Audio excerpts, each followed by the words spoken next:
आमचे family doctor या माझ्या मराठी चॅनलला सबस्क्राईब करा आणि ही शेजारची घंटी पण वाजवा, कारण तुम्हाला हेल्थ टिप्स आणि आजारांची माहिती लवकरात लवकर मिळेल. नमस्कार, आमचे फॅमिली डॉक्टर या माझ्या मराठी चॅनलमध्ये मी तुमचं स्वागत करतो. मी तुमचा health advisor doctor Yogesh Madik. Hiccups म्हणजे काय तर उचकी येणं हा खूप साधा आजार आहे. खूप जणांना हा कधी पण होऊ शकतो, केव्हाही होऊ शकतो. उचकी आल्यानंतर कसं ते काय काय वेळा आपल्या मनानं थांबते सुद्धा, पण काय काय वेळेला अशी कंडिशन येते की ती आपल्या मनानं थांबत नाही, डॉक्टरांच्याकडे जायला लागतं. आणि काय काय वेळेला असं होतं की ती खूप तास आणि खूप दिवस पण थांबत नाही. पण तुम्हाला असं माहीत आहे का की उचकी ही कशामुळे येते? हिकअप्स का कुणी आठवण काढल्यामुळे येते? कारण आपल्याकडे असं म्हणतात की आठवण काढल्यामुळे उचकी येते. तर त्याचं खरं कारण काय काय आहे? तर आजच्या व्हिडिओमध्ये मी तुम्हाला उचकी येणं, हिकअप्स याच्याबद्दल खरं कारण काय काय आहे, सायंटिफिक कारण, त्याचं घरगुती उपचार, त्याचा आयुर्वेदिक उपचार, त्याचा ॲलोपॅथिक उपचार, ही सगळे तुम्हाला माहिती देणार आहे. तर चला व्हिडिओ चालू करूया. पहिलं कारण काय काय, मेन म्हणजे कारण, सायंटिफिक कारण. ते काय आता माणसं म्हणतात आठवण काढल्या उचकी वगैरे येते, तर तसं काही नसतं. त्याचा काही शास्त्रीयदृष्ट्या काही संबंध नाही. मेन कारण काय की आपण जे श्वास घेतो, श्वास सोडतो, त्याचं जे आपले मसल्स असतात, हे छातीचे मसल्स असतात, त्याचं इनव्हॉलंटरी कॉन्ट्रॅक्शन होतं. कशामुळं होतं? तर इरिटेशन कशाचं होतं? डायफ्रॅगम म्हणजे छाती आणि पोटाच्या मध्ये एक पडदा असतो त्याचं. कशामुळं? तर पोट फुगतं जास्त, किंवा इंटेस्टाईनवर इरिटेशन होतं. इंटेस्टाईन म्हणजे आतडी.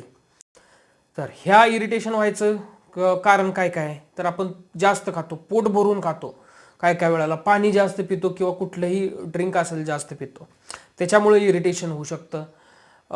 दारू जास्त पितात, दारू जास्त पिणाऱ्यांच्यात हे इरिटेशन होऊ शकतं. त्याच्यानंतर दुसरे काय काय आजार असतात, म्हणजे पोटाचे आजार असतात, छातीचे आजार असतात, हृदयाचे आजार असतात.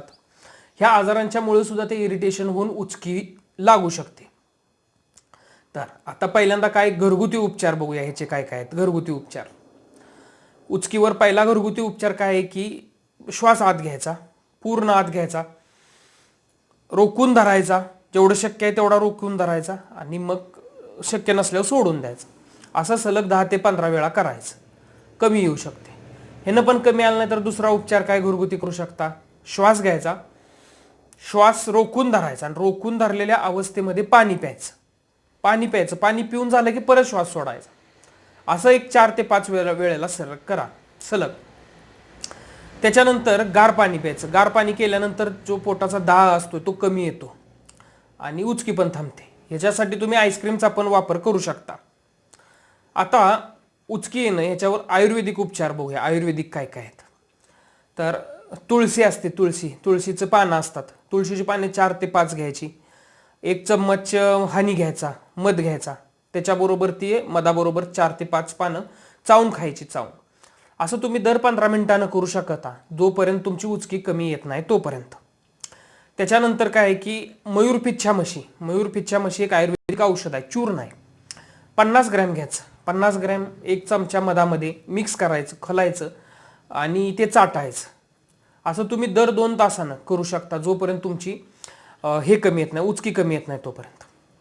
ह्याच्यानंतर आहे की ॲलोपॅथिक औषधं काय काय असतात त्याच्यामध्ये? तर म्युकेन जेल काय आहे की हे अँटॅसिड जेल आहे.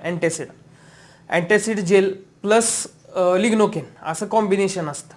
2 चमचे सकाळ संध्याकाळ जेवायच्या अगोदर उपाशपोटी घ्यायचं. जर तुम्हाला हे म्युकेन जेल मिळालं नाही तर नुसतं अँटॅसिड जेल पण तुम्ही वापरू शकता. अँटॅसिड जेल जेलुसेल MPS मिळतं, ते वापरायचं. त्याचं पण डोस असाच, 2 चमचे उपाशपोटी सकाळ संध्याकाळ. दुसरा आहे अँटीस्पॅझमोडिक टॅबलेट, स्पाझान, सायक्लोपाम, असं तुम्हाला मेडिकलमध्ये डायसायक्लोमिन कंटेंट असतो, याचं मिळू शकतं टॅबलेट. तर ती तुम्ही लगेच घ्यायची, उचकी लागल्या एक. आणि त्याच्यानंतर जर 2-3 तासानं जरी उचकी थांबली नाही तर परत अजून एकदा घ्यायची. तिसरा आहे smooth muscle relaxation tablet Liofen content आहे बॅक्लोफेन ही जी ते कंटेंट आहे ही 10 mg सकाळ दुपार संध्याकाळ 2-3 दिवस, काय काय वेळेला जर जास्त उचकी असेल तर ती घ्यायची. कसं असतं की ह्यामध्ये हे सगळे जे औषधं मी तुम्हाला सांगितले, घरगुती उपचार, आयुर्वेदिक, ॲलोपॅथिक, ह्यात तुमचं रेग्युलर जे आहे ते कमी आलंच पाहिजे उचकी.